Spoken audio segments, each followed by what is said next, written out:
Question of the Week from the Naked Scientists.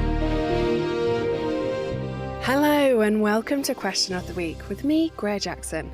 This week we had this question sent in by listener Harry. How are computerized voices generated?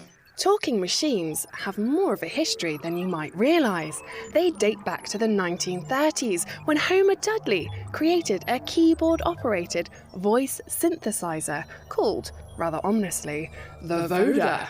Now we encounter them on a daily basis, whether it's listening to that unapologetic station announcer telling you your train is delayed yet again, or sat-nav politely telling you to do a U-turn. But how are these voices generated? Fear not, as Dr. Pierre L'Enchantant from Cambridge University is here to tell us how computers talk the talk.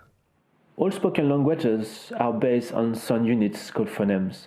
When you create a computerized voice, these phonemes are key. The English language has about 44 of these phonemes. For example, the word push has 3 phonemes, p, and sh. But it's not quite as simple as that. The p in push is pronounced slightly different than the p in the word spill. And if the word is part of a question, the intonation will change a little bit. He spilled the milk. He spilled the milk? So we have to cover pretty much all of these phoneme variations. We start by recording a person reading large quantities of text, usually about 10 hours. The recording is then analyzed by software that labels each phoneme according to its speech, duration, and intensity. Great. So if I type this sentence into a voice synthesizer, how does it know which phonemes to use, especially with all those tricky intonations to get its tongue around? This process is actually very similar to the way a kid learns to read. You teach it some basic rules, but it can also figure out a lot on its own. So hopefully it wouldn't say, run like the wind, or sit back and unwind, because it will have learnt a bit of context. A few years ago, it was at this basic level, and really sounded like a robot. But the technique has developed tremendously lately, and become very sophisticated.